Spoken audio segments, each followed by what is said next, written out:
Deus está morto e nós somos os seus assassinos. As pessoas não têm mais em Deus aquilo que elas investiam antes. A religião se tornou um artigo de preferência particular. Ah, eu sou isso, você é aquilo, meu Deus é esse, seu Deus é aquele. Nietzsche ele acreditava que a civilização socrática cristã corrompeu a humanidade. Os próximos 2 séculos vão ser os mais terríveis e profundos que a humanidade já viveu. Foi o que aconteceu, cara. Teve Holocausto, Hiroshima, Primeira, Segunda Guerra, Guerra Fria, Vietnã, 11 de setembro, enfim. Estaremos lançados num nada, num abismo, sem cima, sem baixo, caindo pra todos os lados. Mas ele previu a parada toda, assim. Eles tentam buscar, de maneira política, um substituto pra esse vazio que era o lugar de Deus. Matheus Benites. Ele é criador de conteúdo, escritor e doutorando em filosofia. Hoje ele vai nos explicar quem foi Friedrich Nietzsche, como foi a infância dele, todos os seus pensamentos e como Nietzsche mudou a humanidade. Quando Nietzsche está falando que Deus está morto, ele está dando um alerta. Ele vai dizer que não há sentido na vida. Na vida, há muito mais sofrimento do que prazer e bem-estar. Você é só uma poeira. E a tragédia é trazer essa consciência para as pessoas. Só o fato dele existir vai ser um peso tão grande que vai causar muita dor, assim. Tirado esse Deus, esse sustentáculo da civilização ocidental, fica um vazio no lugar. O que se bota no lugar? A gente tem 2 opções, né? Ou a gente vai afundar num niilismo absoluto, ou a gente vai construir. Rapidinho aqui, antes de começar, esses dias eu tava olhando as métricas aqui do canal e eu vi que 74,7% das pessoas que assistem aqui os podcasts, episódios, não estão inscritas. Você não sabe a verdadeira importância da sua inscrição. Os convidados que vêm aqui, eles olham muito para a métrica dos inscritos. Então, você estar se inscrevendo agora vai estar ajudando muito, de verdade, a gente a estar trazendo conteúdos cada vez mais incríveis e interessantes. Então, conto com a sua inscrição, agradeço de coração e vamos ao podcast. Cara, nosso tema hoje é a vida de Nietzsche, né? Friedrich Nietzsche. Conta primeiro, assim, pro pessoal leigo que tá entrando aqui no podcast, quem foi exatamente Nietzsche? Nietzsche foi um filósofo alemão que teve uma influência muito grande no pensamento, na arte, na cultura moderna, desde a sua época, que foi a segunda metade do século XIX, né? E, sobretudo, no século XX, foi quando ele foi realmente influente, né? Porque durante a sua vida ele não era conhecido ainda. Quando ele começa a ficar famoso, muitos sabem que ele sofre um colapso mental e passa seus últimos 11 anos na insanidade. E o que importa, entretanto, mais do que a sua vida, é a sua obra, né? Mas no caso de um filósofo como Nietzsche, as 2 coisas estão muito entrelaçadas, porque ele viveu para a sua obra, né? Ele foi alguém que experimentou uma liberdade muito grande para ter espaço para a sua obra, assim. Ele foi, enfim, criado numa cultura muito luterana do interior da Alemanha, numa cidade de interior, num vilarejo, na verdade, chamado Höcken, que é próximo de Leipzig. Mas se você for lá, você vai ver que não tem praticamente nada de interessante. É bem pequeno lá. Eu estive lá em 2022. É onde o Nietzsche está enterrado, inclusive, do lado da igreja do seu pai, que era pastor, assim como o pai dele, o avô do Nietzsche. Então ele vem de uma linhagem de pastores luteranos. Que interessante, cara. Do interior, que era um lugar bem forte, assim, com a questão da religião, mas era uma religião cristalizada, sabe? Aquela coisa muito desprovida de vida, era uma coisa muito mais, sabe? O livro, ir pra igreja no domingo e ouvir a pregação, mas não era mais como a fé movia as pessoas em tempos passados, né? E daí vem um dos seus grandes temas, que é a morte de Deus, né? Tem a ver com esse fenômeno. Mas então ele cresce ali, sempre interessado por música, por cultura, e também dotado de uma introspecção muito grande, já desde cedo, né? Ele se interessa por escrever uma autobiografia na adolescência. tira notas muito boas na escola, no colégio rígido de Porta, e depois ele vai estudar e se especializar em filologia, né? O estudo das línguas antigas, dos clássicos. E a filologia era algo muito forte no século XIX. O Nietzsche não entra, portanto, como um filósofo no mundo acadêmico. Mas você pode notar, desde os seus trabalhos iniciais, como que ele já é dotado de um teor filosófico que compete com o teor filológico, ou seja, da investigação histórica. E uma das suas críticas à educação do seu tempo era que a cultura estava formando muito filólogos e poucos filósofos. Ou seja, a cultura estava formando muitos comentadores, muitos eruditos, que é um termo que ele adora criticar, e poucos gênios, poucos pensadores. E uma das suas teclas iniciais na filosofia vai ser a defesa de uma educação do gênio. Qual que é a diferença entre esses eruditas e esses gênios que ele fala? Muito bem. No seu livro mais influente, que a gente vai falar em detalhes, e de uma fase posterior, que é o Assim Falou Zaratustra, ele coloca uma metáfora, né, uma imagem, na verdade, de o erudito, que é um homem muito pequeno com orelhas muito grandes. Que ele absorve demais o burburinho, o que o pessoal tá falando, as ideias dos outros, mas é um homem pequeno. Né? E o Nietzsche, ele adora fazer esses jogos de imagem, né? Em várias imagens muito profundas na obra dele, que são evocadas pelo texto. É bem ilustrativo, assim, tem Sim. bastante ilustração nas obras? Não no sentido... não graficamente, não graficamente. mas na prosa do Nietzsche, Sim. ele usa muito esse recurso. E são sempre muito, muito bem pensadas. Então, o erudito é um cara que ele tá ali para ser um especialista numa coisa minúscula, em vez de construir um saber de gênio, que é o saber que ele defendia. O Nietzsche, ele é muito aristocrático. Então ele acreditava que a cultura devia trabalhar para produzir o homem superior, o gênio. E assim, não só a cultura, mas também a natureza estaria sendo acabada. A gente estaria trabalhando para o acabamento da natureza. E nesse sentido ele segue muito a esteira do Schopenhauer, que defendia muito o papel do gênio e do artista, né? O artista, o santo e o filósofo. Aqueles que conseguem ver o geral no particular. Aqueles que têm, sabe, as intuições mais profundas. E ele se espelha muito na figura de Schopenhauer a ponto de escrever um livro chamado Schopenhauer como Educador.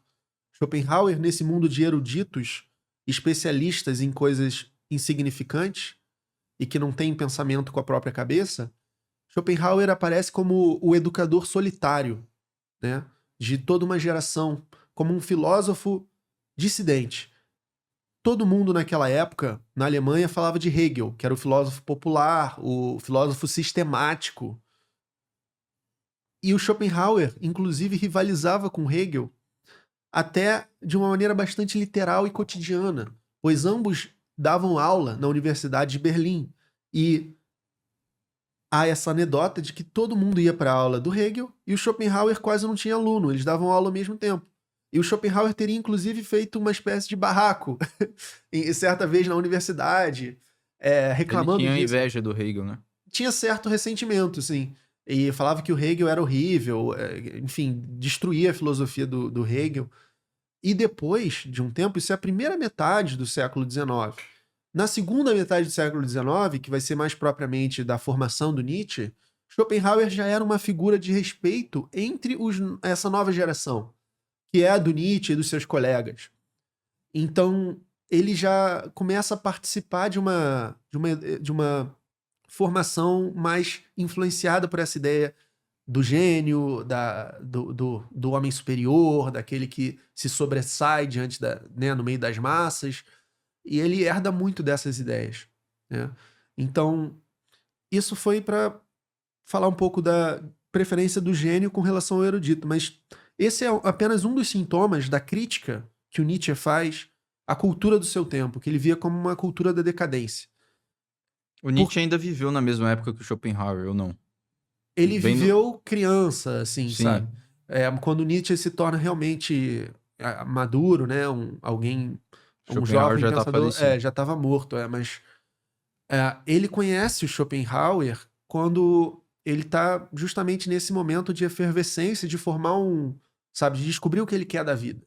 Ele diz que ele entra numa livraria, se depara com o mundo como vontade de representação, que é a grande obra do Schopenhauer, e aí ele leva para casa esse livro, e ele diz que fica a madrugada inteira lendo o livro, assim, um livro de 1000 páginas, assim. Ele deve ter exagerado, mas ele fica fascinado no Schopenhauer, e ele é schopenhaueriano na sua primeira fase. O que eu quero dizer com isso, né? É alguém que vai defender que há uma realidade terrível por trás da existência, que é o que a gente chama de pessimismo romântico do Schopenhauer, que concebe a existência como um pêndulo entre o sofrimento e o tédio, como se nós fôssemos marionetes controladas por essa força cega que rege a realidade por trás das cortinas, que é a vontade, que na prática são nossos desejos, tudo aquilo que move os seres para se reproduzir e dar continuidade. A gente acha que a gente está trabalhando para a gente, para o amor, para a riqueza, mas a gente está trabalhando para a propagação da espécie, que serve à vontade e não a nós. Então, para isso que para Schopenhauer a gente é escravo e não senhor. E aí a solução do Schopenhauer é negar a vontade. Ele falava que tinha 2 maneiras de fazer isso.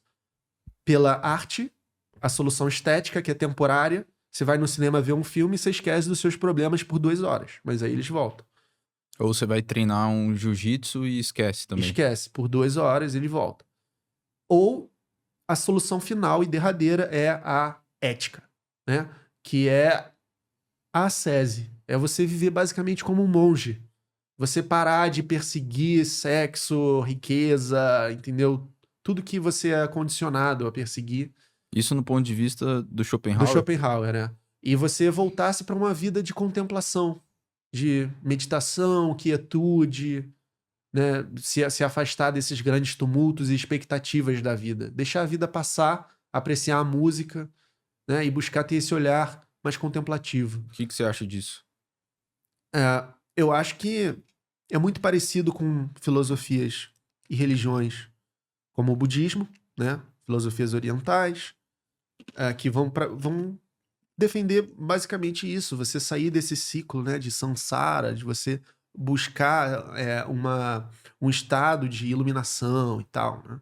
É muito parecido com o que o Schopenhauer está fazendo aqui. E ele, de fato, leu bastante das filosofias orientais, né? Tem até uma fórmula no sânscrito, que é tat tuan asi, que é tu és isto, né? Que é uma máxima schopenhaueriana que lembra a pessoa, né, de que ela faz parte desse sofrimento, de toda essa cadeia de caos, né? De coisas que não têm uma justificação última, que é só a vontade cega manipulando os seres. Sim. Então, aí nessa fase o Nietzsche ele vai se ver como um schopenhaueriano e ele vai defender, vai fazer uma crítica à cultura... Vou fazer uma pausa rapidinho, cara. Do interfone, né? Então, nesse primeiro momento, Nietzsche vai herdar muito desse pensamento schopenhaueriano e vai fazer uma crítica à cultura do seu tempo, sobretudo a Alemanha da segunda metade do século XIX, como um crítico da cultura, né? Mais do que como aquele filósofo que a gente vai conhecer num momento mais tardio. Ele, embora ainda tenha muito valor filosófico também nesse Nietzsche jovem, né? E ele vai dizer basicamente que a arte e a cultura ocidental estão envenenadas desde a Grécia Antiga. Existiu um apogeu da civilização que foi nos trágicos, né? No período da tragédia, do ápice, antes da filosofia, curiosamente. Antes de Sócrates envenenar a cultura. Uhum. Né? Então, qual é o ponto dele? Ele pega essa questão do Schopenhauer, da vontade, que é esse fundo terrível da existência, e ele vai chamar de dionisíaco, né? Que é essa realidade horrível do mundo, né? Que está por trás da realidade. Vem do realidade. Deus Dionísio, ou não? Tem a ver com isso, que é o orgiástico, o êxtase, e o Nietzsche ele vai positivar isso. Ao passo que o Schopenhauer negativa, o Nietzsche ele vai falar, mas isso é a autenticidade da cultura. Isso é a cultura se autossuperando. E ele vai colocar uma visão de equilíbrio nessa cultura grega, que tem duas forças estéticas da natureza. Apolo e Dionísio, ou Apolíneo e Dionisíaco, fazendo referência a ambos os deuses, né?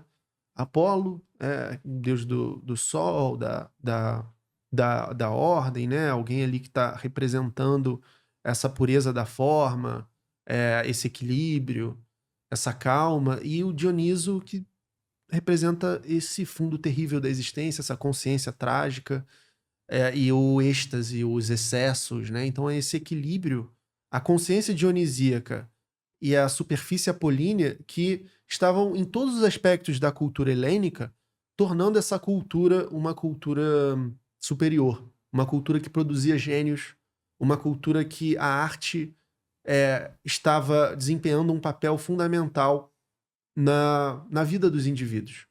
E que esses indivíduos tinham, sabe, seus impulsos equilibrados, e, enfim, essa questão do Nietzsche de estar de acordo com a vida, né? De acordo com a espontaneidade que se exige do ser humano, né? Na sua melhor forma. Então, sem essa consciência dionisíaca, não é possível alcançar isso. E essa consciência dionisíaca permitia que o helênico vivesse bem com a natureza, vivesse bem com a realidade do jeito que ela é, trágica. Ao contrário da tese de Aristóteles, que escreveu uma poética dizendo que a tragédia nos permite expiar os males, os sofrimentos, por meio da catarse. Você assiste lá o sofrimento do herói, aí você sente aquilo e você bota pra fora, sabe? Você chora, se emociona. A tese do Nietzsche é bem diferente. Ele tá dizendo, não, você vê o herói sofrendo, você não vai expiar nada. Você vai imaginar você mesmo no lugar daquele herói, sofrendo aquele mal, e com isso você vai se dissolver naquele espetáculo. Você vai se colocar afirmando a realidade por meio daquele patos, daquele sofrimento terrível do herói, sabendo que você não é, ao mesmo tempo, não é aquele herói, né? É mais ou menos o que estetas vão chamar de sublime, né? É muito parecido, embora não seja o mesmo que o Nietzsche tá caracterizando aqui, né? Que é você, ao contrário do belo, que você está contemplando algo que é agradável, né? Agradável é outro, mas algo que apraz, né? Algo que é bom de olhar e que tem tudo em harmonia, tipo um pôr do sol, uma arte simétrica. O sublime é algo que é um prazer que vem junto com o desprazer. Então você vê o herói sofrendo, mas você sabe que está em segurança, né? Então você vê uma tempestade ali longe, mas você sabe que você está seguro no cais, né? Então o sublime ele precisa disso. Você vê um tigre, mas você sabe que ele está na jaula. Mas qual que é a importância disso? A importância disso é você entrar em contato com a sua realidade frágil e finita, né? A sua limitação frente à existência, que é esse processo que é o todo, que perdura, que é o dionisíaco, esse caos perpétuo. Você é só uma poeira. E a tragédia trazia essa consciência para as pessoas. Então é bem diferente da tese do Aristóteles. Porque no Aristóteles, a tragédia funciona como um remédio. É terapêutico.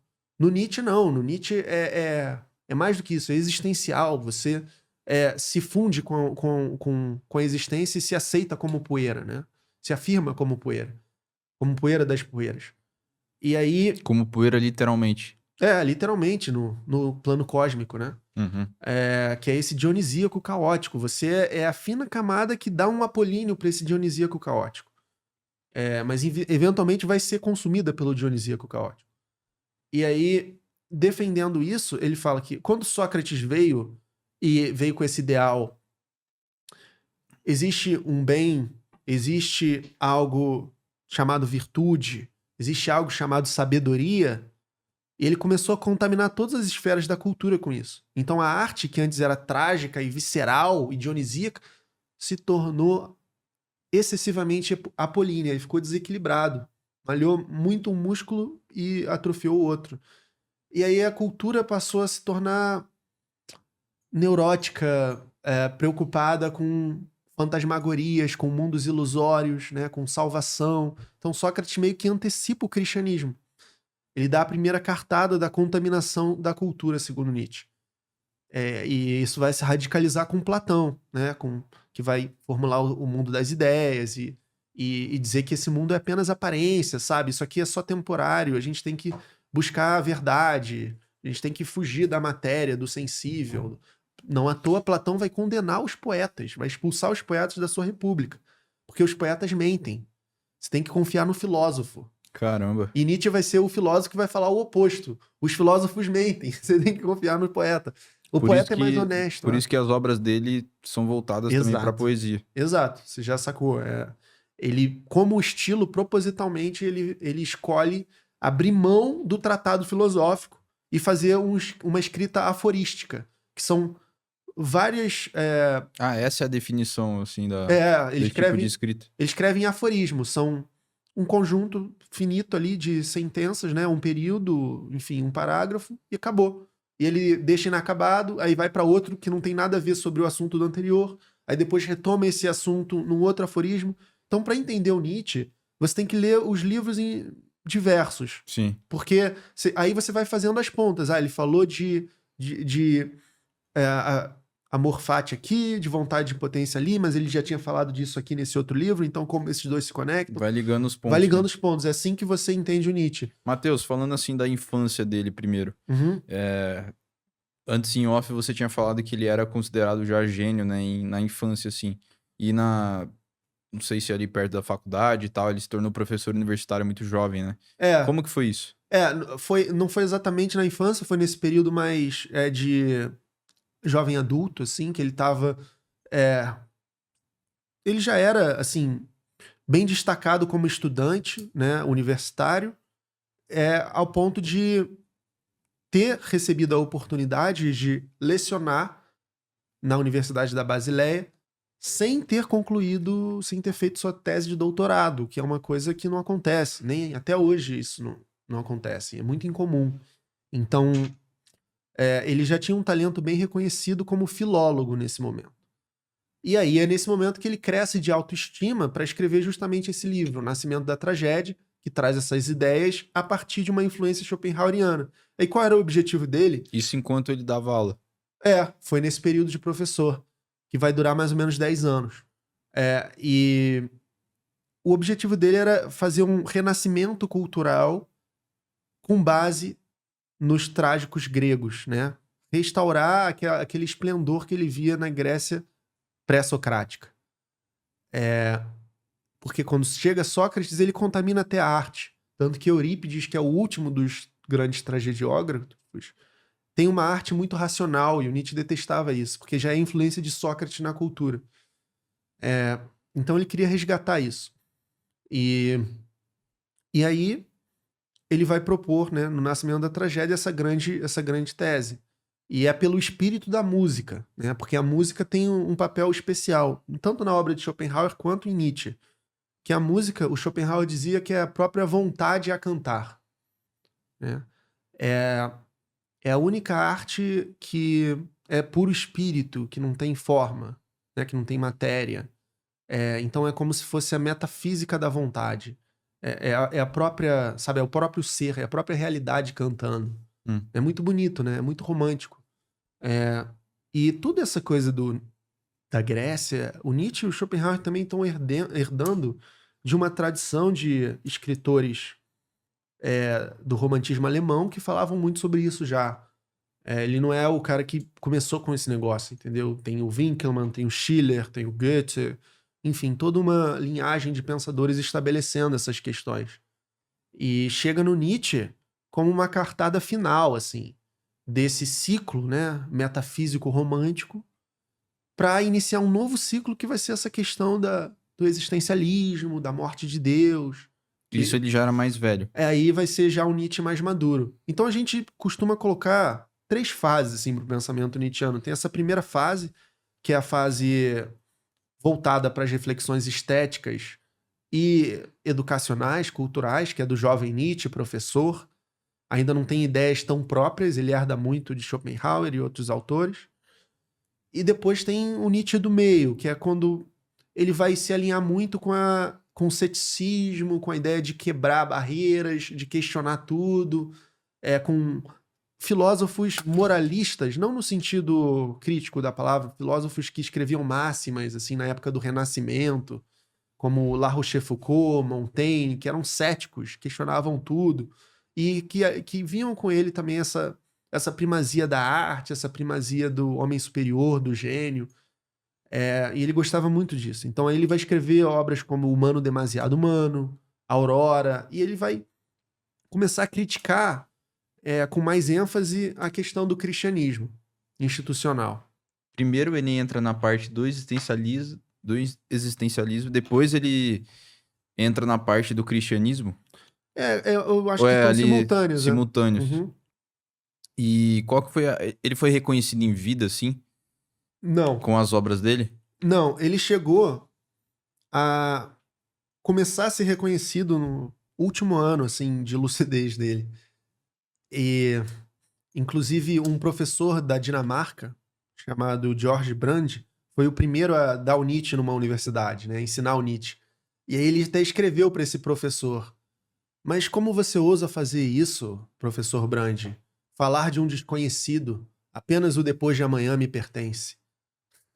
Então ele era alguém que ele pensava que ele vinha cedo demais. Sim. Tipo, ele falava coisas como eu vou ser compreendido no ano 2000, isso lá em 1880, entendeu? Então ele já se colocava como póstumo, né? E essa autoestima, Ele tava meio que à frente do seu tempo, na sua visão? totalmente, ele era 1 em 1 bilhão, assim como Dostoiévski. Então é extremamente solitário, né? A gente não faz ideia como é ser um indivíduo assim. E nesse momento de quebrar as suas raízes, ele vai começar a romper um pouco com Schopenhauer também, por causa dessa questão da ascese, dessa questão da a calmaria, de olhar para a vida como uma passagem, para evitar o sofrimento. O Nietzsche ele vai falar: não, Já cara. começa a achar estranha essa ideia. Por que você tá sendo tão covarde assim? Vamos mergulhar no sofrimento. Vamos mergulhar no dionisíaco e afirmar a vida desse jeito. Porque ela é assim. Aí ele vai começar a se emancipar do seu educador.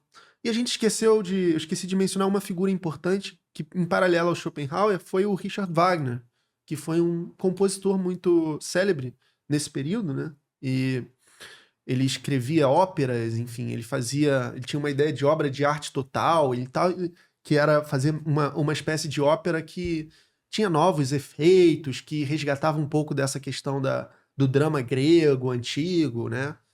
E que misturava, né, enfim, com coisas que o Nietzsche elogiava nessa cultura, né? Que tinha a ver com um renascimento, sabe, do gênio, daquela proposta de arte que era mais visceral, mais dionisíaca, sabe? Não aquela coisa cristalizada do teatro francês. Então, o Wagner vai exercer uma influência no Nietzsche tanto quanto Schopenhauer, a ponto dos dois serem fãs de Schopenhauer. E o Wagner já ser uma celebridade na época, e o Nietzsche apenas um professor pacato, muito talentoso e reconhecido, mas num nicho muito pequeno, né, da Europa, erudita e tal. O Wagner não. Aí o Wagner começa a olhar para o Nietzsche como uma espécie de garoto propaganda, né? Ah, esse é o meu filósofo de estimação, que vai falar de mim quando, sabe, pro público erudito, enfim.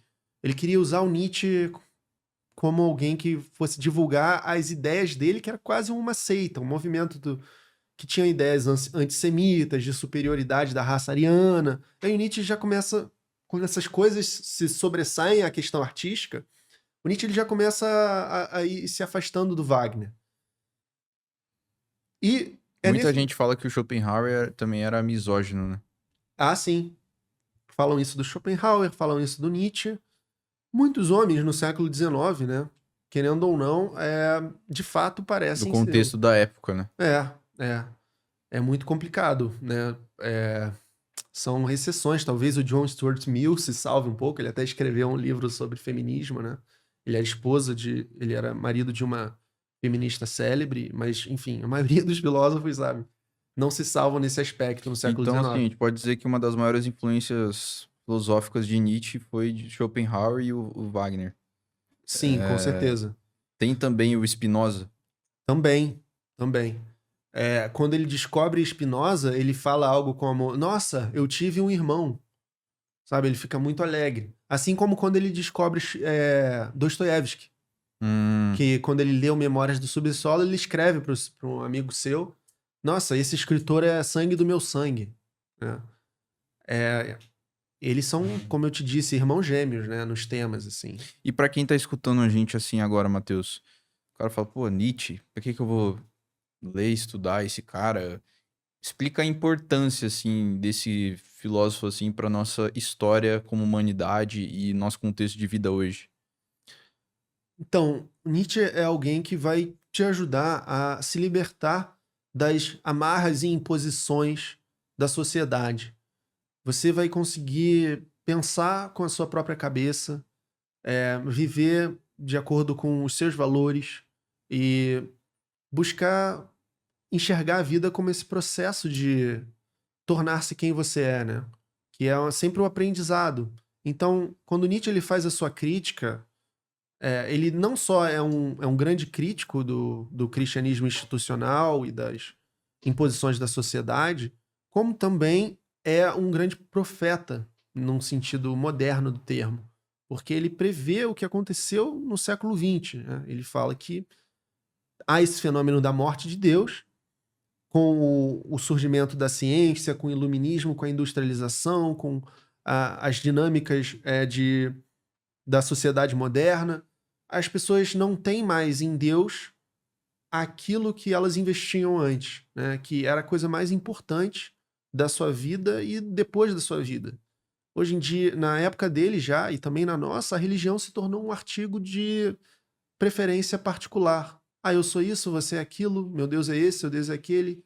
Ah, Meio como que no segundo plano. exato. O que era inconcebível para um medieval, né? Ou para alguém de outros tempos, né? E isso não sai barato, né? E o Nietzsche mostrou que, olha só, isso aqui vai ter consequências. Então veja, quando Nietzsche está falando que Deus está morto, ele não está comemorando. Ele está dando um alerta. E ele não fala só isso, ele fala: Deus está morto e nós somos os seus assassinos. Né?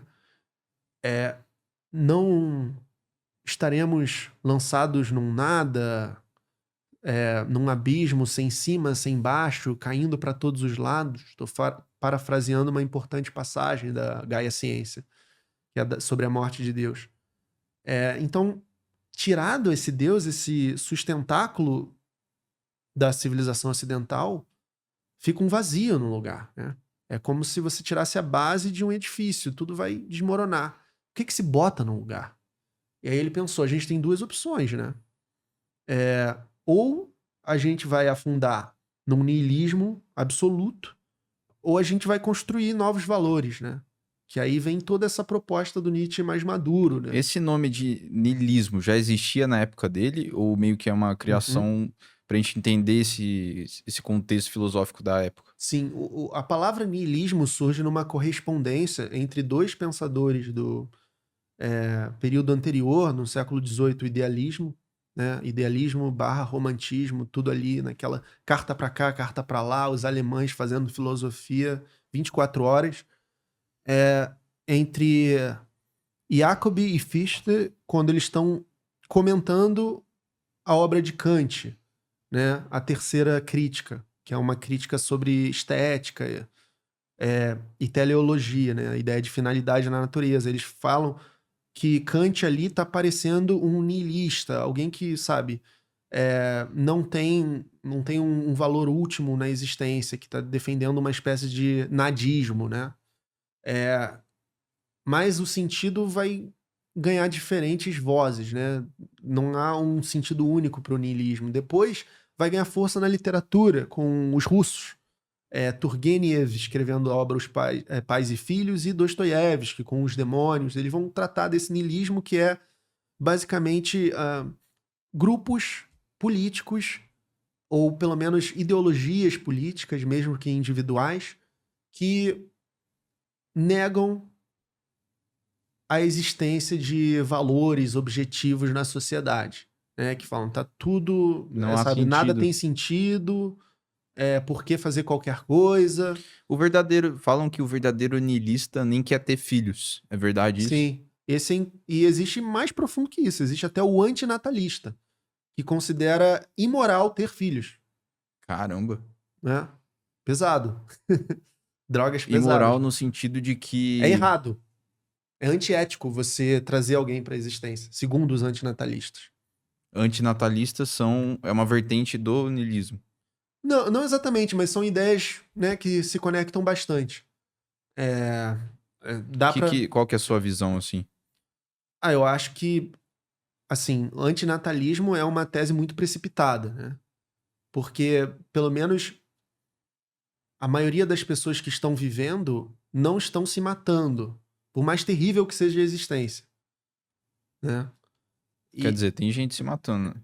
Tem, mas comparativamente, assim, né? Sim. A maioria das pessoas, por mais que possa achar que a vida não é um paraíso, também não acha um inferno.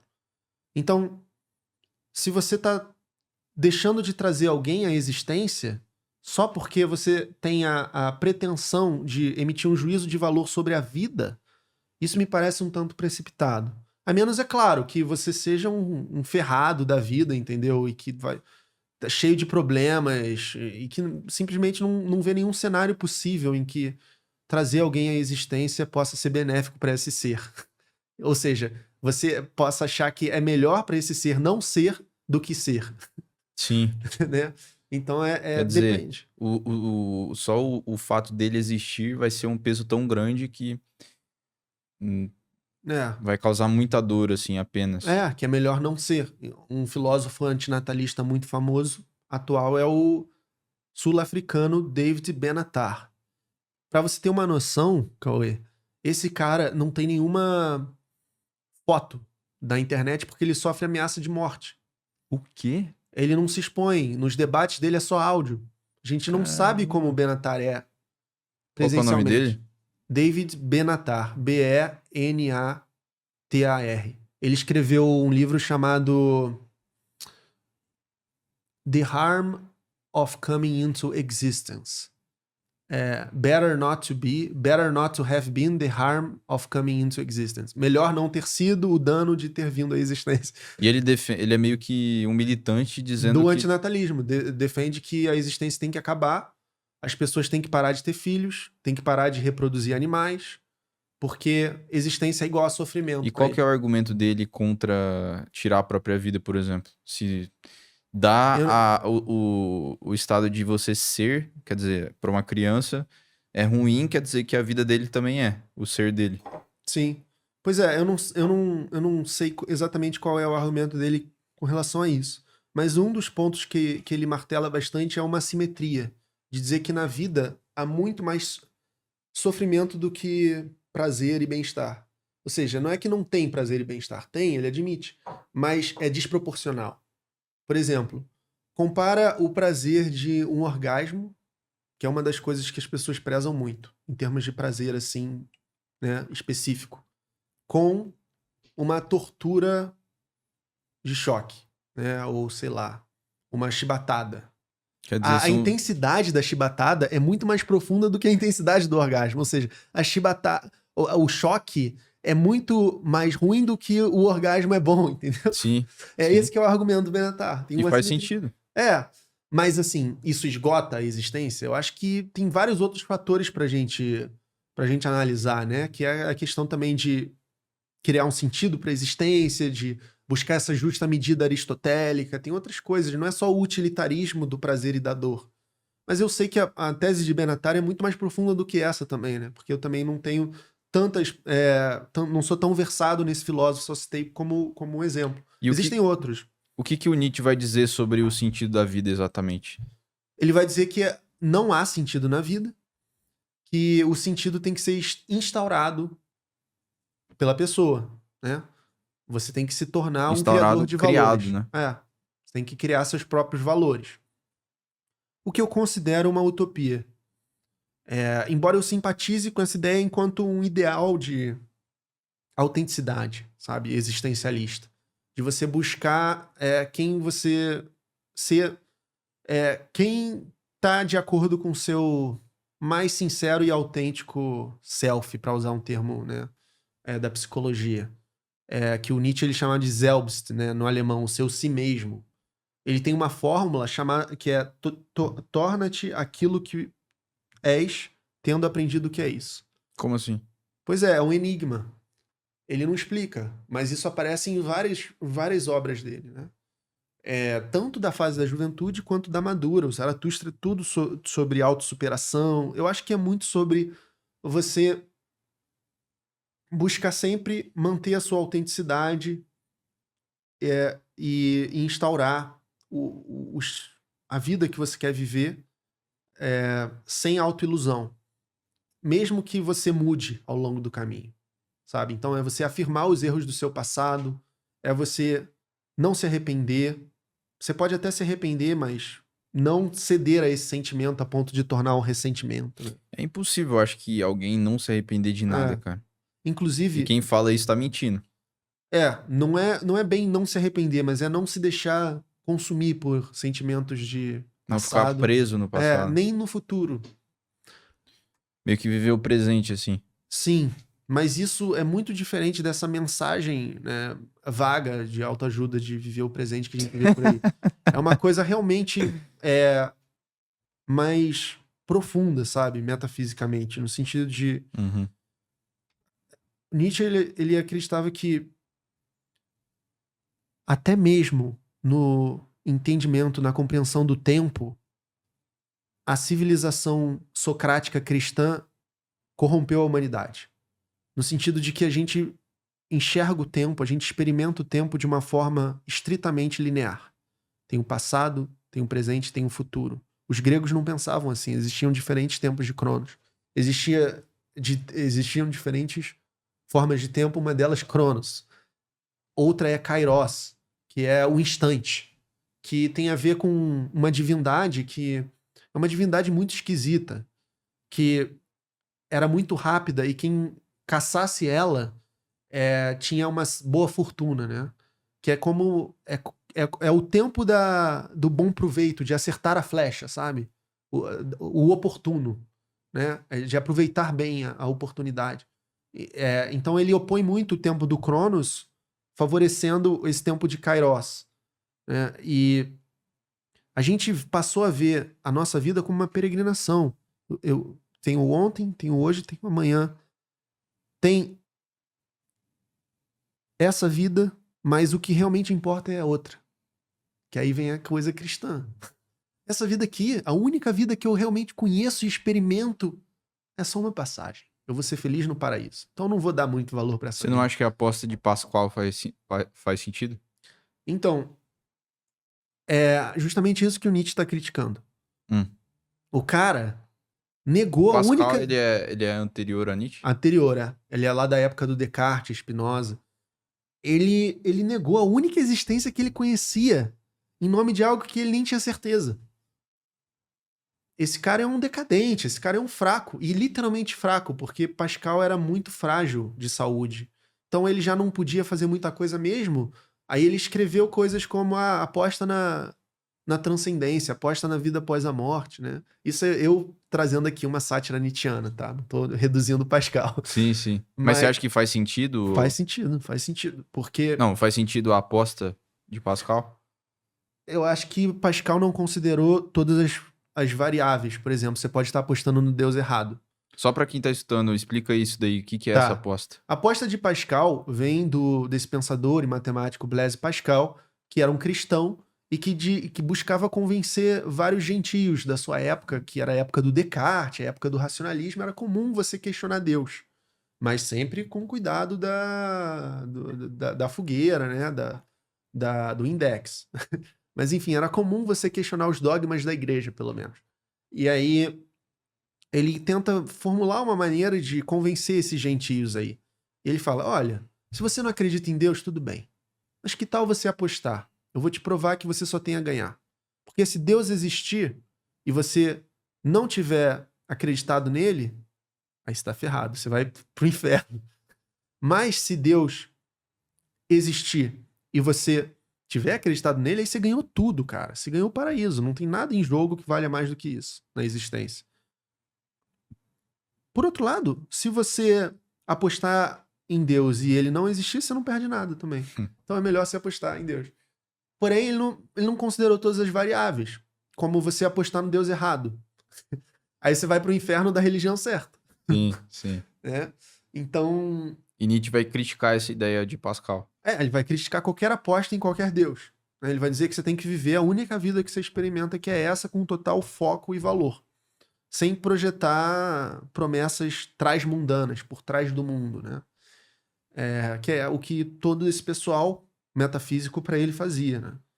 Sócrates, Platão, Mas se a vida não tem sentido por si só pra ele, como que você vai apostar nessa vida? criando sentido, instaurando valor e afirmando-se enquanto a própria vida. Veja, o Nietzsche nem acreditava na ideia de eu. Você, Cauê, eu, Matheus, somos construções mentais. Na verdade, nós somos uma série de vontades de poder, de vetores, de diferentes quereres, diferentes vontades competindo o tempo todo. Mas E- não é isso que te define, de certa forma? Sim, sim. Mas a gente tem essa ideia de que não, eu sou um indivíduo, eu me chamo isso, eu me chamo aquilo, eu tenho esses, né, essas crenças e tal, mas não é E bem pior assim. que Nietzsche tava certo, né? Sim. Em relação Você é a um isso. caos, é? Porque se você pegar hoje, a neurociência já explica isso.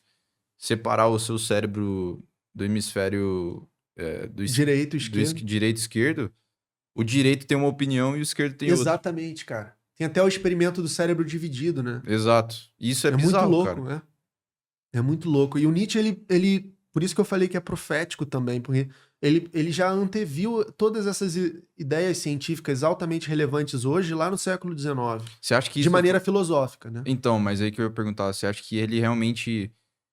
Ele postulou isso filosoficamente, acertou por sorte, ou ele pensava isso e analisou as coisas e falou, Não. postulou essa ideia assim? Eu acho que é a mesma ideia, só que ele teve uma intuição filosófica sem fazer os experimentos científicos.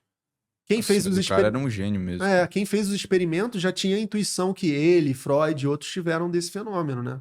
E aí foram verificar com a ciência. Pois Porque é muito difícil você criar uma coisa do zero, né? Uma ideia do zero mesmo.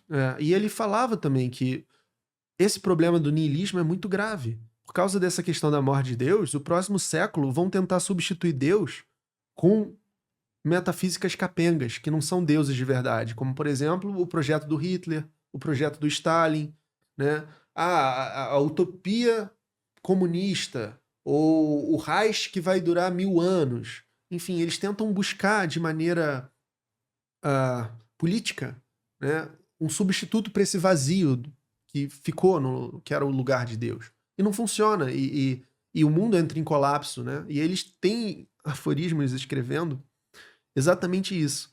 Os próximos 200 anos, os próximos 2 séculos vão ser os mais terríveis e profundos que a humanidade já viveu. E se ela sobreviver, porém, né, vai dar para sair mais forte, algo assim, né? Que é toda a ideia do super-homem. E foi o que aconteceu, cara. Teve Holocausto, Hiroshima, sabe? Primeira, Segunda Guerra, Guerra Fria, Vietnã, 11 de setembro, enfim. Aconteceu muita coisa terrível lá. O 11 de setembro já é século XXI, mas conta, tá no período que ele falou, 200 anos. Ainda estamos nesse período. Mas ele previu a parada toda, assim. Que é insano, né? Total. Então, pra ele, só pra recapitular, a vida não tem sentido por si só e a gente tem que criar um sentido na vida e apostar nessa vida e não numa vida após a morte. E tem a questão do super-homem, né, cara? Que é meio que um cara que, pro Nietzsche, você falou no último episódio lá, existem 3 vertentes. Eu não lembro qual que você falou que era primata inferior, alguma coisa assim. Como que era? Tem o primata, tem o Primata. homem e o super-homem. O homem e O o homem super-homem. também é primata, tá? Mas é só pra distinguir. Sim, é o termo que ele utiliza aqui, mais ou menos. E no caso, o homem é o segundo nível Isso. desse... Ele é uma ponte, ele fala. O homem não é nada mais que uma passagem, uma ponte sobre um abismo entre o animal e o super-homem. Ou além do homem, né? Ibermensch. O primeiro, no caso, que é o primata, ele ainda tá preso nos ideais dos outros, né? Meio que nesse sentido. O primata sequer concebe qualquer ideal, ele só tá no instinto, na determinação da natureza. É tipo... Dá um exemplo, assim, no dia a dia. O macaco, o chimpanzé, entendeu? Os animais. Então os seres humanos já nascem como o homem Já é o mesmo. homem, já Entendi. é o homem. O homem, ele consegue refletir sobre a existência e conceber ideais. Já é um passo. O primata não tem nem Nem isso, consciência da própria existência. Ele deve ter consciência da própria existência, mas não consciência de si, né? Não consciência enquanto um eu, sabe? Que faz planos pro futuro, essas coisas. Ele tá lá na sensorialidade do imediato, que nem o gato, sabe? O gato não tá fazendo plano. Um gato do século XI é igual o gato do século XXI. O ser humano é bem diferente, né? Então, a gente consegue pensar abstratamente. É isso que distingue o homem, né? Já o super-homem, ele não só vai conseguir pensar abstratamente, como ele vai conseguir superar o bem e o mal, que é a barreira do homem. Ele pensa abstratamente, mas está preso no bem e o mal. Essa é uma tese nietzschiana. Eu e muitos filósofos hoje em dia consideram o super-homem uma utopia, né? Porque a gente não consegue realmente superar o bem e o mal, a gente não consegue criar valores, os valores estão dados na estrutura metafísica da realidade. Mas isso não significa valores no sentido, monogamia, casamento, aborto, enfim, não tem nada a ver dessas especificidades, é só coisas mais básicas e mais universais, sabe? Por exemplo, Matar uma matar uma pessoa. um inocente, assim, a gente não consegue, a gente vai ficar atormentado se a gente fizer isso, desde que a gente não tenha uma doença, tipo psicopatia, aí é diferente. Você não acha que mesmo se numa ética cultural, assim, numa tribo, sei lá da onde, eles têm de que matar é certo? Mesmo assim, eles ainda vão se sentir Sim. angustiados e perturbados em relação a isso. Eu acho que sim. Nessa Se linha de tratando raciocínio que de você falou. inocentes e tal, acho que sim. Tipo, matar no sentido de, elogiar a guerra, guerreiro, não, tudo bem. Mas de, tipo, se for matar inocente, assim, gratuitamente, eu Mas acho e no que... caso dos vikings? Pois é, eu não sei se os vikings iriam ficar confortáveis em matar pessoas gratuitamente, até eles, sabe? Bárbaros. Tipo, quando eles matam, tudo bem. Eu tô saqueando um povo, vai ter, né? Vai ter dano disso. Mas se você mata uma pessoa gratuitamente, assim, sem porquê, sabe? A menos que você tenha um problema psicológico, né? Eu acho que você vai sentir ali uma intuição moral te inibindo, assim. Tipo, cara, tem alguma coisa errada, né? Tipo no Crime e Castigo mesmo. Exato, o Crime e Castigo é basicamente uma refutação do Super-Homem, né? Do Dostoiévski antes do próprio Super-Homem. Sim. E no caso, no último episódio a gente não falou do amor fati, né? Pelo menos não que eu me Sim. lembre. É o Amor Fati e o Eterno Retorno. São 10. O que é isso, cara, que todo mundo fala e eu Vamos ainda lá. não entendo muito bem. Amor Fati é amor ao destino. É a fórmula de grandeza para o homem, segundo Nietzsche. Você coloca um amor sobre tudo que ocorreu, está ocorrendo e ocorrerá na sua vida. É inegociável. Então você vai amar tanto os momentos bons quanto os momentos ruins. Como se você fosse um herói numa obra de arte. Para o filme ser bom, precisa ter flutuações. O herói não pode estar sempre ganhando. Tem que ter o Dark Knights of the Soul, né? Ele tem que... Assim, na sua vida, você tem que olhar a sua vida de maneira que as coisas boas só são boas porque tem as ruins também. Você tem que amar os dois. Se você foi traído, enfim, se você foi roubado, qualquer coisa, você não só tem que aceitar isso. Pro Nietzsche você tem que amar. Dizer, transformar todo assim foi em assim eu quis. Aconteceu essa tragédia na minha vida, assim eu quis. Perdi meu emprego, assim eu quis. Perdi minha esposa, assim eu quis. Tô com uma doença terminal, assim eu quis. É muito difícil, ele tá exigindo muito da gente. Mas para ele, essa é a fórmula de grandeza do homem, do tipo superior de ser humano. E com essa ideia, vem aquele que o próprio Nietzsche parece ter considerado seu pensamento mais profundo, que é a ideia do eterno retorno. Talvez já tenha ouvido falar sobre ela e tal. Que tem diferentes dimensões, assim, né? Em uma dimensão tem o pensamento físico, né? Do eterno retorno cosmológico, no sentido de que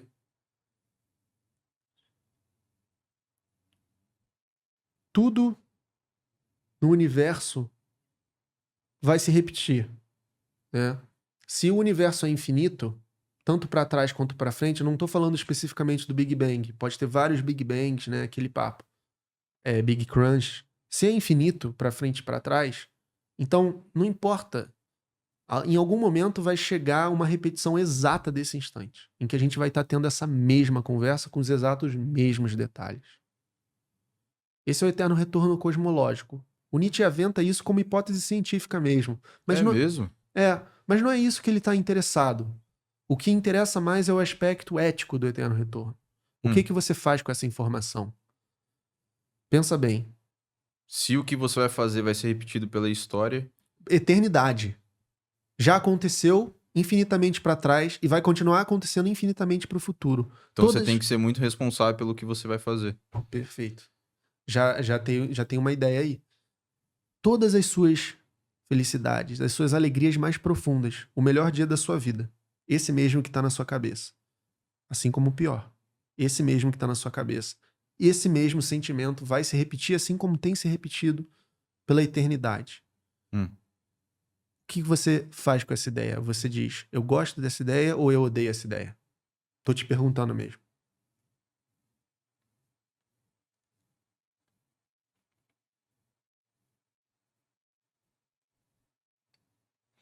Acho que eu gosto, talvez. Então, pro Nietzsche, você tá vivendo certo, autenticamente e responsavelmente. Porque afirmar a existência, no seu mais alto grau, é afirmar a sua repetição eterna. É claro que você não vai lembrar, né? Não é isso de um castigo, de você ficar preso. Não. Você vai esquecer, vai nascer, vai viver tudo, esquecer, vai nascer, vai viver tudo. Mas o que importa pro Nietzsche é que, de fato, as dores e os sofrimentos vão se repetir iguais. As dores e as alegrias. Então, se você é capaz de afirmar isso, você tá num caminho responsável e autêntico existencialmente com a sua vida. Mas você acha que tem lógica esse tipo de raciocínio? Porque ele tá meio que já pegando um preconceito de que é infinito, né? Então, mas não tem nenhuma prova disso. É um conceito totalmente abstrato. Mas o que interessa a ele, como eu disse, é o aspecto ético. Porque ele usa como um experimento mental. Sim. Ele não quer... Pra você saber se você tá no rumo certo ou não. Exato. É um guia. Tipo, como é que eu tô vivendo a minha vida agora? Vou pensar no eterno retorno. Eu afirmaria esse instante? Eu gostaria de estar aqui nesse podcast. É tipo uma hipérbole mesmo, né? Eternamente, tendo essa conversa com você. Por toda a eternidade. Eu faria isso de novo? Se sim, tudo bem. Se não, eu devo repensar a maneira que eu tô vivendo a minha vida. Então é brilhante porque é uma fórmula de autoanálise existencial. Você pode brincar com essa ideia no chuveiro, no ônibus, sabe? O que eu tô fazendo agora? A maneira que eu tô conduzindo minha vida. Eu faria isso eternamente? Não, então o que eu preciso mudar? Esse relacionamento. Eu viveria eternamente? Esse emprego? Não, então o que eu preciso mudar? Então é sempre um guia, sabe? Um alerta.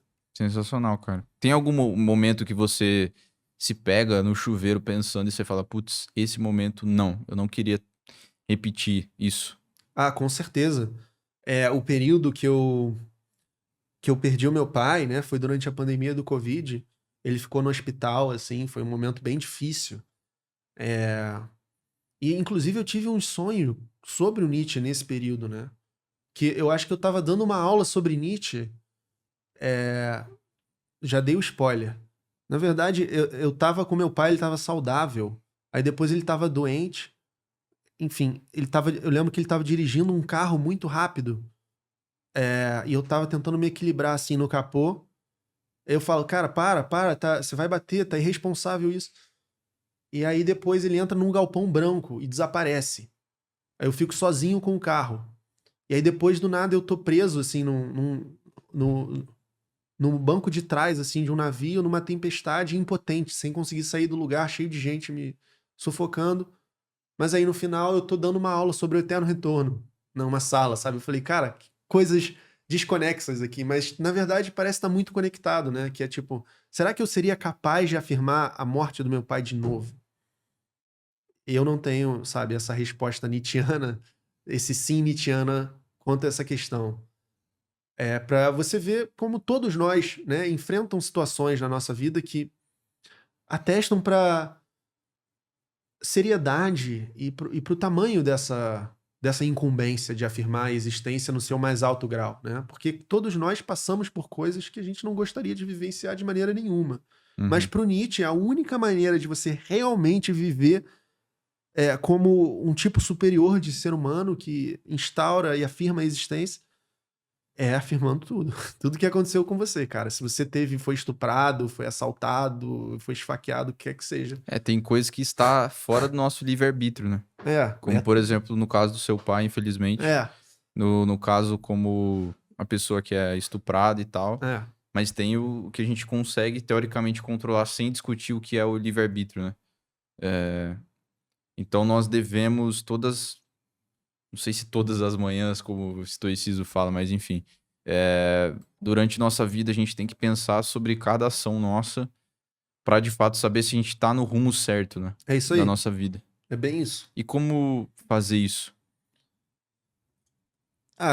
Sendo honesto, né? Uma maneira que eu gosto de fazer é ter uma espécie de diário de pensamento, talvez ajuda, né? A processar ou conversar com as pessoas, né? Amigos, enfim, fazer terapia, talvez. É, mas ser honesto consigo mesmo, né? Tipo, cara, eu tô num lugar que eu quero estar agora, sabe? Tá, eu posso estar sendo limitado por condições financeiras, né, sociais, que me fazem ser obrigado a ficar aqui, mas o que que eu posso fazer para mudar isso no longo prazo? Assumir um pouco de responsabilidade também, sobre o seu próprio destino. Eu acho que é mais por aí, assim, ter um autoexame consciente e honesto. No caso, o Nietzsche, na sua visão, ele chegou... Óbvio que não no fim da vida exatamente, porque ele ficou louco lá e tal, a gente vai falar sobre isso. Só que nesse momento, ele vivia a vida dele tendo... acreditando que era a melhor vida a ser vivida do eterno retorno, na sua visão? É uma boa pergunta, porque a ideia do eterno retorno não vem de cara, né? Ele vem num momento mais tardio, desse terceiro Nietzsche, que vai ser esse Nietzsche propositivo, de super-homem, amor fati. Quase no fim da lucidez dele. Na última década, assim, né? Ele tem a ideia do eterno retorno em 81, se não me engano. E ele vai perder a lucidez em janeiro de 89. Então ele passa ali, né? Esses últimos quase uma década com essa ideia, né? Então antes disso eu não sei. Mas desse ponto em diante eu diria que sim. Que ele estava bem consciente do que ele queria. Ele queria construir a sua obra para a posteridade e dedicar toda a sua vida para isso. No caso da irmã dele, a gente tinha comentado lá. Tem isso. Parece que a irmã dele era meio que nazista, né? Uhum, Pelo que a gente tinha conversado. uhum. E que o Nietzsche também, nas obras dele, sofreu muito uma interpretação, uma deturpação, na verdade, né? Das obras dele em relação ao nazismo, né? Explica isso, Total. cara. Pois é, cara, o Nietzsche vivia num período que também tinha muitas ideias antissemitas e de supremacia ariana circulando na Alemanha. O próprio Wagner, né, disseminava muito essas ideias. E a Elisabeth Förster Nietzsche, né, Förster por causa desse marido antissemita com quem ela vai se casar e tal, que vai vir para o Paraguai formar uma colônia ariana chamada Nueva Germânia. Ele queria criar aqui uma superioridade alemã, uma coisa assim. Deu totalmente errado, né? Imagina meia dúzia de alemães, caipiras metidos a aristocratas no meio do calor tropical, cheio de mosquito. O maluco se suicidou no final da história. Cheio de mosquito. Se suicidou no final da história. E ela voltou para a Alemanha. O Nietzsche detestava esse cara, não queria estar na mesma sala que ele, entendeu? Ele falava, brigava com a irmã por causa desse negócio. Então, claramente, na própria correspondência, nas biografias do Nietzsche, a gente vê que ele não apoiava esse papo. Porque isso é negação da vida também, isso é covardia, é ressentimento, né? Você precisa diminuir o outro para se afirmar, né? Isso é bem trivial. De gente insegura mesmo, covarde, ressentida. E o cara, ele teve o azar de ficar louco sob a tutela dessa irmã, que depois desse plano que deu totalmente errado, ela vai buscar se autopromover às custas da fama do irmão, que começa a aparecer. e vai, né, meio que casar as duas coisas. Ah, eu tenho esse irmão, esse filósofo aqui, dá pra costurar ele pra parecer um proto-nazi, né?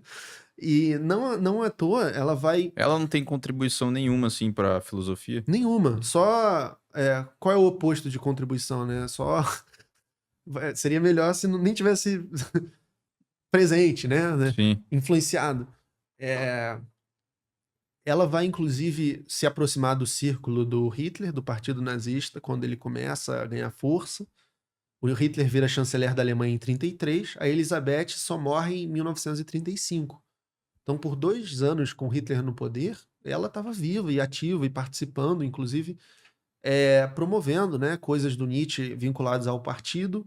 Ela doa a bengala do Nietzsche para o Hitler.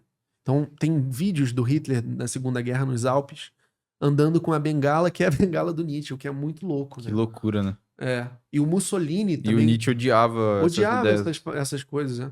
E o Mussolini também gostava muito do Nietzsche. E ele deu de presente para o Hitler a obra completa do Nietzsche daquele período, né, que era sob a edição da Elizabeth. Então, Eles gostavam por conta do super-homem mesmo? exato. Por essa Eles coisa acreditavam que do eles eram o forte. super-homem, assim, Exato. da vida real, que realmente superou os limites da moral, da ética. Exato. Leram totalmente errado, entendeu? Entenderam nada. Mas ficaram lá. Esse cara pode ser um poster boy pro movimento. E hoje em É. dia existem neonazis, assim, que olham pro Nietzsche e pensam a mesma coisa, será? Eu acho difícil, é possível, não duvido nada. Mas hoje em dia a gente já tem um terreno muito mais saudável da academia sobre o Nietzsche, né? Inclusive, se não me engano, o Nietzsche é o autor mais pesquisado no Brasil, né? Tem o Grupo GEM, dos estudos Nietzsche, da Scarlett Martin. No mundo inteiro tem boas tradições nietzschianas, assim, que já acabaram com todos esses fantasmas. A vida dele, então, foi muito sofrida, né, cara? Pô, cara, muito, durante a vida toda, assim. O cara, ele não só tinha essas questões existenciais, essa solidão do gênio, mas ele tinha problemas físicos também, porque ele tinha uma enxaqueca muito grande, uma miopia é, gravíssima, sabe? O cara é Avassalador, quase assim. cego, e ele, o tempo todo, tinha doenças fisiológicas, assim, sabe? De vômito, de tontura, diarreia. Era um cara que não estava bem. E que ele escrevia sentindo dor, assim. Mas o pior é que ele sofre essa degeneração, né, cerebral. Suspeita-se que por uma doença que ele herdou geneticamente. Do O pai dele. o pai dele também teve um colapso, né, que causou a sua morte mais brevemente. O Nietzsche ele fica ainda 11 anos. Fisiologicamente saudável, mas mentalmente fora do ar, assim, né? Pelos últimos 11 anos e sob a tutela da irmã. Nossa. Olha que prisão, né, cara? Ele já não tinha boa relação com a irmã, enfim, e ainda teve. Você acha que a irmã tinha esse... Era maquiavélica mesmo, assim, no sentido de, putz, meu irmão é um gênio, vou tirar proveito dessa Sim. situação. Eu acho que ela era perversa.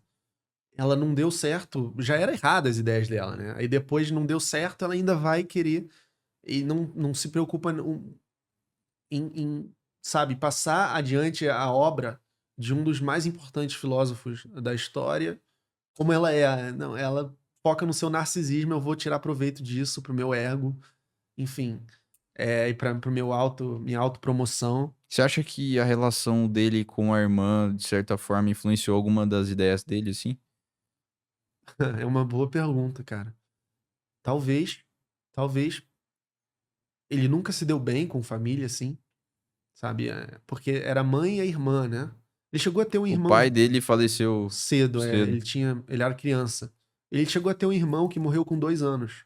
Também problema genético. Então, tem uma coisa ali de família. Tem gente que falava que era sífilis, mas essa hipótese já foi praticamente descartada.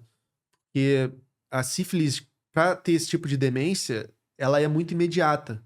Então, ela teria se manifestado mais cedo na vida do Nietzsche. Tendo em vista que ele teria contraído com seus 20 e poucos anos em um bordel, que é o que se especulava. Como não foi o caso, só apareceu quando ele tinha 44 anos, por aí. Então, não é sífilis, é mais provável que seja uma coisa extremamente rara de genética, que o cérebro dele teve uma espécie de tumor, um negócio assim. São poucos casos mesmo dessa doença. E Até hoje não existe um consenso do que era. não, mas essa é a hipótese mais defendida, assim, né, hoje em dia. Qual que era a relação dele com... Você falou que ele ia no bordel e tal. Qual que era a relação dele com as mulheres, assim? Ele era casado, teve... Era um garanhão, assim, como que era? Incel. Ficava só estudando no quarto, não saía com as mulheres e tal, como que era? Então, cara, ele teve uma experiência que, tipo, ele tava nesses anos ainda iniciais lá de professor, antes até disso, de estudante superdotado e tal, no sentido intelectual. Ele teve uma experiência de ir para um bordel. Na verdade, ele foi meio que levado para um bordel. Dizem que tá escrito nas biografias que ele chegou para um cara, onde é que tem um bom restaurante aqui? Aí o maluco falou, ali, entra ali. Aí era um bordel. Aí ele chegou todo tímido e foi pro piano, tipo, um monte de mulher nua. Aí ele foi pro piano e começou a tocar, assim, Ah, é nada. todo Coisa de retraído. filme mesmo. É, e aí lá ele teria tido a sua primeira experiência sexual, né? Teria perdido a virgindade. Com 20 e muitos anos ali nesse bordel. Também a gente não consegue saber o que não foi registrado, né? Porque é Sim. toda uma vida. A gente tem o que pôde ser registrado para chegar nas biografias. Fora disso, só especulação. Mas não era uma prática frequente, de jeito nenhum. Romances, ele vai ter muito poucos e a maioria frustrados. Ele não era muito bom com as mulheres, na verdade. E talvez o Nietzsche seja um pouco ressentido quando ele tá escrevendo mal das mulheres, né? Que tem essa... Porque ele não teve muito sucesso ali. Talvez. Mas é curioso, porque ele tinha muitas amigas intelectuais. Existiam mulheres, assim, de alta classe que eram meio que mecenas de figuras intelectuais, né? Daquele meio erudito e tal. E aí ele correspondia com várias mulheres que tinham maridos e tal, mas só tratando de assuntos intelectuais e desfrutando dessas amizades. E ele teve um caso específico, que foi um caso de heartbreak, que foi a Lu Salomé, que era uma russa naturalizada lá na Alemanha, ou na Áustria, né? E que era uma filósofa por seu próprio direito, assim. E que influenciou o Nietzsche também. Que pensava muito à frente do seu tempo. Ela se recusava a se casar com um homem, porque ela queria ser uma mulher livre, isso no século XIX. Mas, eventualmente, ela acabou precisando se casar, mas foi um caso... Por questões de pressão familiar, ela não conseguiu fugir disso. Mas ela se casou com um cara que ela não ligava, entendeu? Ela falou, isso aqui vai ser só contratual, você não toca em mim. E o maluco era tão perdidamente apaixonado por ela que ameaçava tirar a própria vida, entendeu? Era meio tóxico. E o Nietzsche Nossa, também que era super... isso? Cara, o Nietzsche também era super tóxico. Pra se ter uma noção, eles se conheceram através de um amigo em comum, né? Que era um Paul Rée, que também era uma espécie de filósofo livre da época, psicólogo, enfim. E aí começou a rolar um triângulo ali, entendeu? Aí ela meio que dava uns flertes com os dois, mas ela nunca levou o Nietzsche a sério num sentido romântico, sabe? Mas ele levou muito. Ele viu nela um espelho, uma segunda metade, uma coisa assim. Só que não foi correspondido. E olha só, cara, o nível do maluco. Ele pediu ela em casamento, escrevendo uma carta e deu pro outro entregar pra ela. E foi assim que ele pediu ela em casamento. De tão tímido, de tão sem jeito com mulher que o cara era. E aí deu totalmente errado. Ela não quis. E aí ele ficou bolado, cara. Ele ficou realmente mal. Ele escreveu carta: olha, eu vou me suicidar, eu vou me suicidar. Caramba. E paralelamente, ela começou a ficar com o outro maluco, o Paul. E eles começaram a excluir o Nietzsche desse triângulo. E aí eles foram pra Paris sem ele, pra fugir do Nietzsche. Então, e aí nesse período que ele ficou muito mal e tal, quase se suicidou.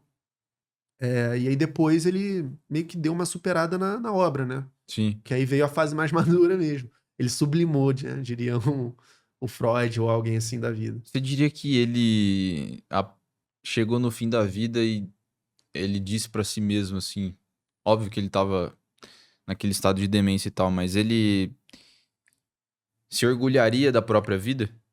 Ah, com certeza, ele era um cara muito orgulhoso, cara. Ele tem uma vaidade e uma vontade de se colocar na história, sabe? De se projetar como um cara genial, sabe? Do nível, sabe, de um Platão ou de um Jesus, assim. Ele se colocava lá em cima, assim. A gente não sabe se isso é uma autoestima de fato, ou se uma confiança de fato, ou se era uma tentativa de se afirmar ali, né? Num desespero e tal. Sim, sim. Porque ele tinha esse lado também de querer ser reconhecido. Ele sofria muito com isso, cara. Ele teve que imprimir alguns livros do próprio bolso, sabe? E 300 cópias Ele dos. buscava reconhecimento ali na vida dele. Cara, a última parte do Zaratustra, ele imprimiu pagando do bolso e foram tipo 200 volumes só. Hoje em dia, cara, é um dos livros mais vendidos da história. Se o cara vivesse hoje, ele estaria rico, milionário talvez. Sim, sim. E o cara, ele, sabe, ele não tinha nada disso. E no caso do livro Anticristo dele? O que ele retrata ali? Ele fala daquela questão do Deus está morto? O Deus Está Morto, ele vem antes, ele vem lá na Gaia Ciência, que é o livro que vai fazer essa transição da segunda fase para essa terceira fase. E no caso do Anticristo? Também, o Anticristo é também na terceira fase, aparecendo ali bem perto do colapso, que ele vai para Turim, passar alguns meses em 88 e 89, e ele tem o colapso no janeiro de 89. Em Turim, ele tem a sua maior produtividade. Ele escreve umas 5 obras direto, assim, Crepúsculo dos Ídolos, O Caso Wagner, Nietzsche contra Wagner, O Anticristo. O pessoal fala pra começar pelo Crepúsculo dos Ídolos. Isso, Valeu, é uma Nietzsche. boa, porque o Crepúsculo dos Ídolos é o Nietzsche escrevendo no desespero, sabendo que ele não tá legal, pra ser entendido o mais fácil e rápido possível. Então ele tá resumindo todas as suas ideias ali. Ah, É interessante. um ótimo livro. É curto? É curto. É um livro que o Nietzsche escreveu com a intenção de ser uma introdução para sua obra para os leigos. Tem, para Meio que quem... uma divulgação da própria obra dele. Desesperado, assim. Tem, para quem se interessar, no meu canal, um curso Nietzsche para os membros do canal, em que a gente leu o Crepúsculo dos Ídolos inteiro, assim como a Genealogia da Moral. Vale a pena lá, dá uma Vai lá. olhada lá. É isso aí, vai lá conferir. E nesse caso do Anticristo, voltando ao assunto, o que ele retratou ali exatamente? O Anticristo, ele tá retomando as suas teses de rejeição ao cristianismo e rejeição à moral vigente e muito influenciada por Kant, né? Que tem essa ideia do imperativo categórico, né? De vai haver um sumo bem depois dessa vida, Deus precisa ser o regulador da moral, haja de acordo com a ideia de que a sua ação vai se tornar uma norma universal, que é o imperativo categórico, né? Então, se você não quer que furem sua fila, não fura a fila dos outros. Se você não quer que avance no trânsito, não avance no trânsito. Enfim, pensa que tudo que você fizer vai ser universalizado. Isso é bom? Então não faz, se não for. Mas isso é meio mecânico, é meio robótico. Ele fala que o Kant quer transformar o homem num funcionário público. Enquanto Nietzsche quer essa coisa do gênio, do superior, então é totalmente oposto, né? Ele destrói o Kant. É engraçado que ele está escrevendo numa obra que se chama O Anticristo, e várias páginas dessa obra ele detonando Kant, mais até que o cristianismo. Inclusive ele elogia Jesus nessa obra. Mas ele cita Kant... Ele destrói o Kant, ele xinga o Kant de tudo quanto é coisa. Que legal, cara. Então se você ler hoje, vai estar lá ele xingando de fato o cara. Vai. Mas tipo ad hominem assim? Ad hominem, mas do jeito dele, que tem sempre uma ironia junto, embutida, uma metáfora, né? Não é um ad hominem barato, né? É uma coisa... Se fosse pra escolher, assim, conversar com qualquer pessoa da história, assim, você escolheria ele? Cara, eu já pensei nisso e por boa parte eu pensei que seria ele. Eu não sei mais. Talvez eu conversasse com Aristóteles. É mesmo? Talvez. Seria... Se pudesse conversar com ambos, né? E mais alguns também. Se fosse pra escolher talvez o Aristóteles. Talvez o Aristóteles... E por que não o Platão, assim?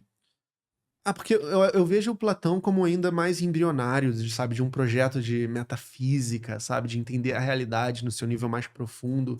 Ele tem boas intuições, mas eu acho que ele fica meio confuso com relação às ideias.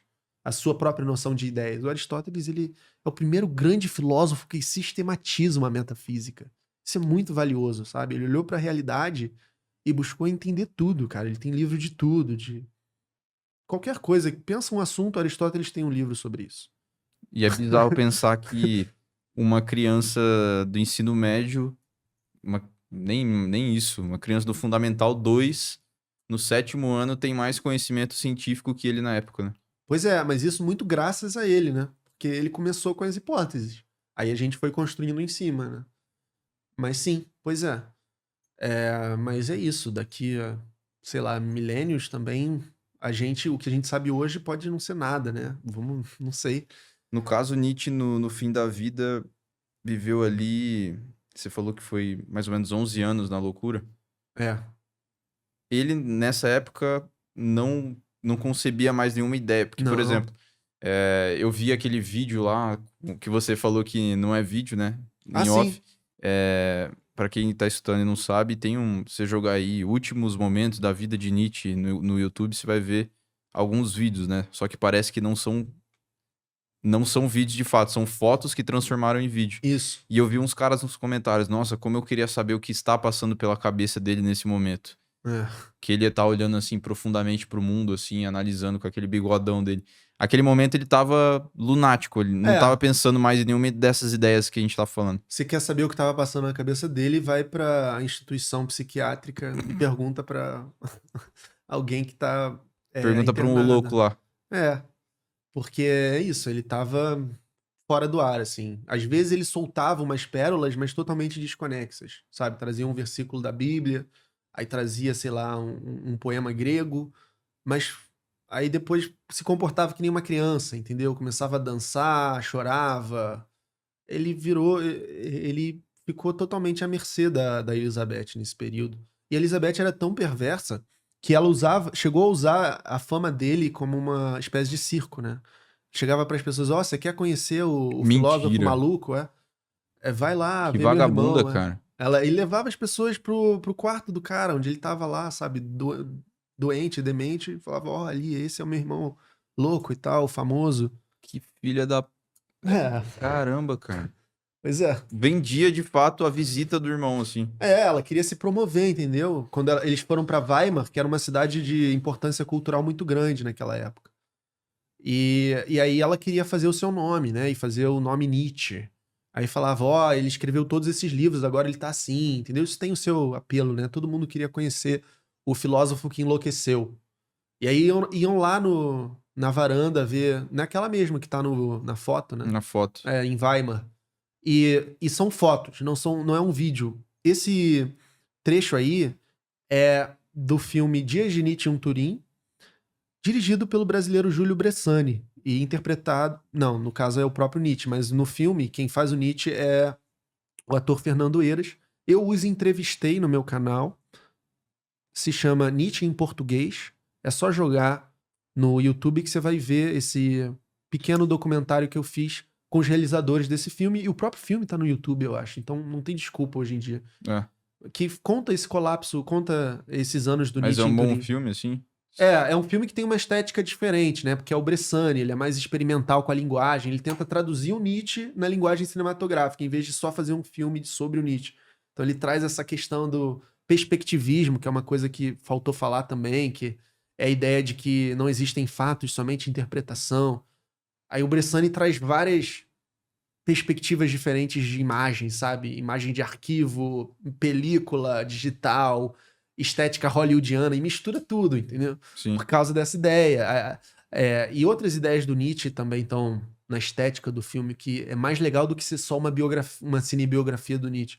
Mas aí no final, quando o Nietzsche já tá louco, ele corta pra fazer essa animação do próprio Nietzsche, das fotografias do Hans Olde, que é o fotógrafo que tirou essas fotos em 1900, e anima essas imagens. E ficou tão bem feito, eu falei isso pro Bressani, que As pessoas no mundo inteiro comentam, wow, Nietzsche's Last Days, wow, look at the philosopher in motion. Not really. Na verdade, são fotos animadas, mas é tão bem feito que a gente pode dizer que seria mais ou menos assim, né? Parece real aquilo. Mas você pode perceber, quem entende de fotografia e cinema, que essas imagens têm zoom. E naquela época não existia zoom nas câmeras de cinema. Então seria impossível, em 1900, alguém ter feito aquele zoom. Interessante. E o próprio nem no programa de edição, assim, nem tinha. Não tinha, era edição manual, né? Não tinha. O próprio diretor conta como é que surgiu isso aí no meu vídeo lá com ele. É Nietzsche em português o nome. Legal. E, cara, você acha que faz sentido a filosofia dele, do super-homem, e nesse o Eterno Retorno, eu acho que faz sentido, mas você mesmo disse que o super-homem dele é utópico, né? Mas você acha que nós devemos abraçar realmente o absurdo que é a vida e tentar aproveitar da melhor forma, ou a gente tem que ficar mais passivo se você realmente acreditar que a vida por si só não tem sentido? Não, é a primeira opção, com certeza. Você tem que abraçar, você tem que surfar essa onda e viver com autenticidade e honestidade. Legal. Cara, tem alguma coisa que você queria falar que a gente não falou sobre ele? A ideia do perspectivismo também é bastante intrigante e importante na história da filosofia, né? Quando Nietzsche fala, não existem fatos, somente interpretação. Isso é um fato ou uma interpretação? É um paradoxo ou não? Dá um paradoxo na mente, né? Porque se ele tá dizendo que não tem fatos, então isso É a mesma que ele tá coisa falando que não é um não fato. existe verdade absoluta. Isso é uma verdade absoluta? Então Pois é é. isso. Mas o que o Nietzsche ele responde a isso no Além do Bem e do Mal. Mas o perspectivismo está atrelado necessariamente à subjetividade do sentido da vida. Isso. É tudo é tudo dependente de perspectiva. É até mais profundo que isso, né? Tipo, E o que ele fala no Além do Bem e do Mal? ele fala que tanto melhor que seja uma interpretação, que não seja verdade. Isso que eu falei, entendeu? E assim ele afirma a ideia. Porque se ele falasse que é uma verdade, ele estaria se contradizendo. Mas ele fala, não, é isso mesmo, que tanto melhor que seja interpretação. Meu Deus, cara. É por isso, é Sabe muito qual que é a revolucionário. verdade? A verdade é que nada faz sentido e o mundo é uma loucura, né, cara? Eu não concordo, tá? Eu acho que sim, existem fatos. E também não é certo se o Nietzsche pensava isso definitivamente. Porque ele dizia e se dizia também, certas vezes. Às vezes ele elogia a verdade, né, em outras obras. Então, tem vários Nietzsches também, né? Então, é um autor bastante complexo. Sim. E essa questão do perspectivismo não é uma coisa que eu concordo hoje, assim. Eu penso que, de fato, existem fatos. De fato, existem fatos. Como... Fatos absolutos? Eu não gosto da palavra absoluto, mas fatos científicos, né? Tipo, Mas aí é óbvio que existe. Até do ponto de vista filosófico, não tem como você dizer que não existe um fato. sim, mas assim, fatos que são verdade. Isso que eu quero dizer. Fatos que são verdadeiros. Proposições, né? Na filosofia analítica, por exemplo, a gente entende a filosofia como trabalhando sobre proposições. O que é proposição? É você fazer uma asserção, dizer Cauê Santos é mortal. Essa proposição pode ser verdadeira ou falsa. No caso, é uma proposição verdadeira. Então, nesse sentido, eu acho que existem fatos. Existem proposições que são verdadeiras. E existem proposições que são falsas. Um exemplo de uma proposição falsa: o Deus cristão é verdadeiro. Essa é uma proposição falsa. Precisava dessa, velho. Precisava dessa. Né? Dar uma provocadinha no final. Mas assim, outra dúvida agora que me surgiu. O Nietzsche falava algo sobre a realidade por si só? Sei lá, materialismo, metafísica e tal, alguma coisa nesse sentido? Ou ele pegava mais no quesito existencial da vida, assim? As duas coisas estão interligadas. Né? Ele não era bobinho de achar tudo é matériazinha, não. Né? Tem ideias, tem outras coisas, mas e daí, sabe? É tudo natural. Não tem transcendência, é só Uma pessoa imanência. pode ser nietzschiana e naturalista também? Se não for uma pessoa completamente nietzschiana, eu acho que sim. Porque, em última análise, para você ser naturalista, você não pode defender o perspectivismo, né? Nietzschiano, eu acho. Porque se você disser que tudo é interpretação, aí o naturalismo também não tem uma sustentação, né, de proposição verdadeira e tal. Resumindo rigorosamente, assim, o perspectivismo do Nietzsche é que cada um tem a sua verdade, mais ou menos assim. Só que existem fatos. É mais ou menos assim, né? É uma questão de poder, assim, né? A verdade, pro Nietzsche, ela não é só uma investigação cognitiva, uma investigação epistêmica. Ela também é um disfarce de valoração. O Nietzsche, ele tá pensando sobre como os filósofos valoram a vida, né?